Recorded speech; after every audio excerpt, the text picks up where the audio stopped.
O movimento pentecostal aflorou com intensidade em Los Angeles no ano de 1906 e espalhou-se para diversos locais, entre eles Chicago, onde o pastor da Igreja Batista Gunnar Wingren recebeu o batismo no Espírito Santo. Numa convenção batista, Gunnar Wingren conheceu o jovem Daniel Berg, que também fora batizado. Ambos eram suecos e se tornaram grandes amigos.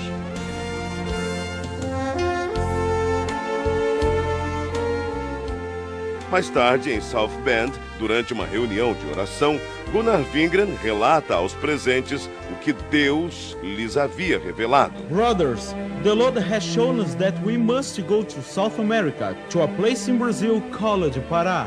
Neste porto, em 19 de novembro de 1910, o pastor Gunnar Wingren e o irmão Daniel Berg desembarcaram em terras brasileiras, como nos conta o presbítero Pedro Silva. Conforme a história dos antepassados, porque eu não assisti, que não era nascido nesta época. Mas meus pais foram os primeiros crentes da Assembleia de Deus no Brasil. E eles conversavam em casa, contavam tudo direitinho. O navio atracou na escadinha no cais do porto. E eles saíram do navio com suas maletas na mão. E sem destino, porque não conhecia nada e tampouco não conhecia a língua. Saíram em direção da Avenida Presidente Vargas. Ao chegar na Praça da República, sentaram em uns bancos de mármore que tinha lá naquela época. E ali ficaram pensando e orando em espírito para Deus enviá-lo o que eles poderiam fazer. Sem rumo, sem economias, numa terra de um povo completamente desconhecido. Esta era a situação de nossos missionários. O futuro era uma incógnita. A única coisa de que tinham certeza era que o Espírito Santo de Deus estava com eles.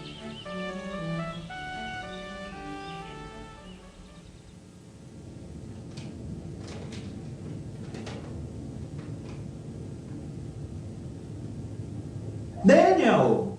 Yes, go ahead, speak. The editor of the newspaper is our brother Justice Nelson, a Methodist pastor I knew in North America.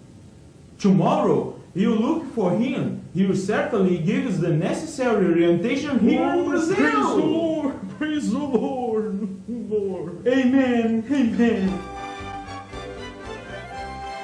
O pastor metodista Justus Nelson os recebeu muito bem. Disse-lhes a respeito da Igreja Batista de Belém e prometeu levá-los até lá.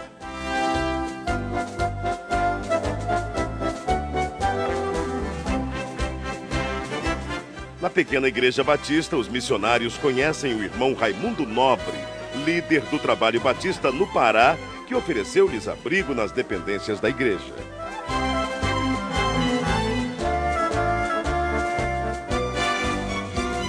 Mais tarde, os missionários foram apresentados ao irmão Adriano Nobre, membro da Igreja Metodista e primo de Raimundo Nobre. A convite do irmão Adriano Nobre, Berg e Wingren navegam pelo rio Tajaburu até chegarem ao local chamado Boca do Ipixuna, onde ficava a casa do irmão Adriano. Ali permaneceram por algum tempo, aprendendo a língua e os costumes do país em que passariam um bom tempo de suas vidas.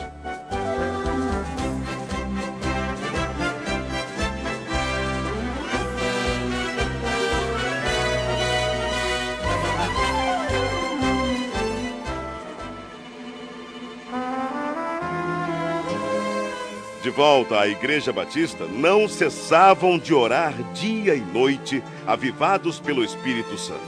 Isto causou inquietação em alguns membros, que os censuraram e os chamavam de fanáticos. Mesmo assim, os dois não se abalaram e continuaram orando e testificando sobre o batismo no Espírito Santo.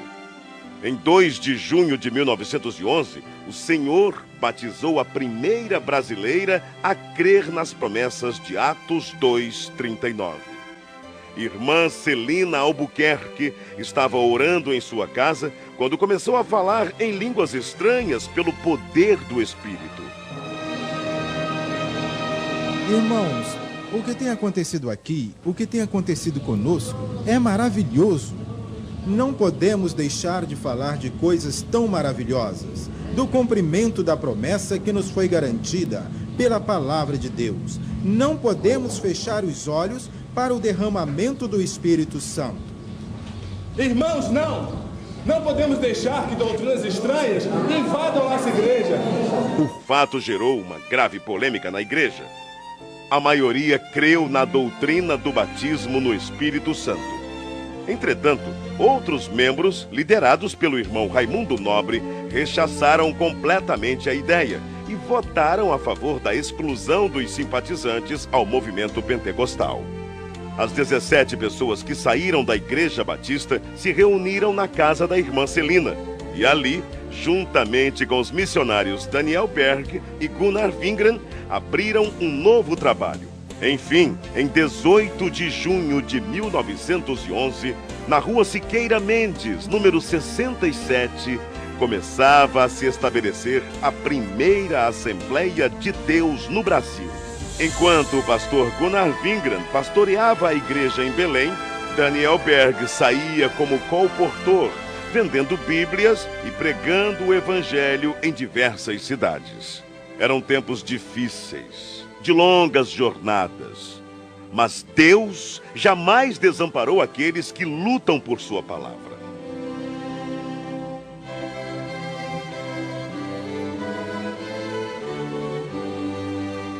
O desafio era muito grande, mas a obra de Deus crescia cada vez mais. Absalão Piano, pastor pentecostal brasileiro, ordenado por Gunnar Wingren em 1913, em Rio Preto, Tajaburu do Norte. Depois dele vieram Crispiano de Melo e Adriano Nobre. Neste mesmo ano, o pastor Gunnar Wingren deu início ao trabalho missionário brasileiro, enviando para Portugal o irmão José Plácido da Costa e família. Em maio de 1913, o trabalho foi estabelecido e os portugueses passaram a conhecer a mensagem pentecostal. Mais tarde, o irmão José Matos se juntou ao trabalho. 1914. Estoura a Primeira Guerra Mundial. Em 25 de outubro deste mesmo ano, chega ao Brasil mais um missionário sueco, Otto Nelson e sua esposa Adina Nelson. No ano seguinte, foi a vez do missionário Samuel Nestran e sua esposa Lena Nestran.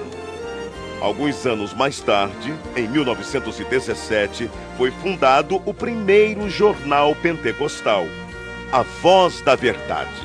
Esse jornal circulou por apenas 3 meses, mas os irmãos da Assembleia de Deus em Belém reconheceram que era necessário divulgar as bênçãos de Deus para todo o povo e, para isso, lançaram mão de um novo jornal, A Boa Semente, cujo primeiro número circulou em janeiro de 1919.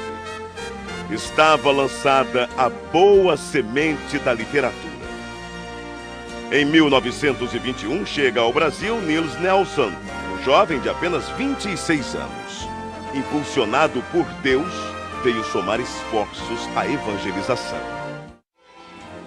Nessa época surge o primeiro inário da Assembleia de Deus, o Cantor Pentecostal, com 44 hinos e 10 corinhos. No ano seguinte, foi criada em Recife a Harpa Cristã. A igreja crescia e já se espalhava por vários pontos do país com o apoio de homens de Deus como Eurico Bergsten, Bruno Skolimowski, Gustavo Nordlund, Joel Carlson, José Menezes, Niels Karstberg, Cícero Canuto de Lima, Paulo Leivas Macalão e Francisco Gonzaga, que, inspirados pelo Espírito Santo, dedicaram suas vidas desbravando os caminhos da fé, abrindo pontos de pregações em diversas regiões do país e contribuindo para que a Igreja de Deus crescesse cada vez mais. Para recordação e agradecimento a Deus pelo que Deus tem feito através de homens que em si nada eram, mas que eram cheios do fogo do Espírito Santo e que trouxeram uma mensagem poderosa. E as portas do inferno não têm podido prevalecer até o dia de hoje. Mas, graças a Deus, esta obra permanecerá maravilhosamente até o dia da vinda do Senhor. Era preciso ampliar o trabalho de evangelização por meio da palavra impressa. Para isso, em 1923, o irmão Samuel Nistran se empenhou em adquirir máquinas para a impressão do jornal Boa Semente, folhetos e livros. Reconhecendo o valor da literatura cristã, o pastor Gunnar Wingren e seus auxiliares resolveram fundar um jornal evangélico na capital federal, o qual denominaram Som Alegre. Em 1930, foi realizado em Natal, Rio Grande do Norte, a primeira Convenção Geral das Assembleias de Deus. Com pesar, a igreja se despediu do pastor José Felinto, recolhido à glória durante a convenção. Na mesma Assembleia foi decidido que os trabalhos do Brasil passariam a ser dirigidos pelos obreiros nacionais, com apoio dos missionários. Também foi decidido que os jornais Boa Semente e o Som Alegre se uniriam num só, formando um novo jornal que se tornou um órgão oficial das Assembleias de Deus do Brasil, o nosso Mensageiro da Paz. Durante a ditadura de Getúlio Vargas, foi criado um órgão controlador da imprensa, o Departamento Imprensa Propaganda. E todos os jornais deveriam ser registrados. O governo exigia que somente entidades jurídicas ou pessoas físicas, com os devidos títulos de propriedade, poderiam publicar jornais. Foi então que, para atender à imposição do governo, foi criada em março de 1940 a Casa Publicadora das Assembleias de Deus. Na verdade, a CPAD era formada pela redação do Mensageiro da Paz e teve vários endereços. Iniciou na Rua Figueira de Melo, número 232, ao lado da igreja. Depois passou para a Praça Marechal Deodoro, número 338, atual Campo de São Cristóvão. Em 1946, a CPAD passou a ser propriedade da Convenção Geral. Nessa época, deu-se início a uma campanha para a aquisição de uma propriedade onde funcionaria a gráfica do Mensageiro da Paz, que até então era editada em gráfica particular. Após vários meses, finalmente era lançada a pedra fundamental, a Rua Olindo de Melo, número 581, atual São Luís Gonzaga, 1951.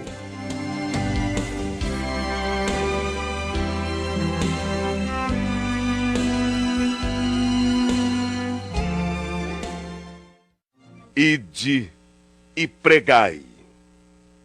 É preciso ultrapassar fronteiras e chegar até os confins da terra, anunciando que Jesus Cristo é o Senhor.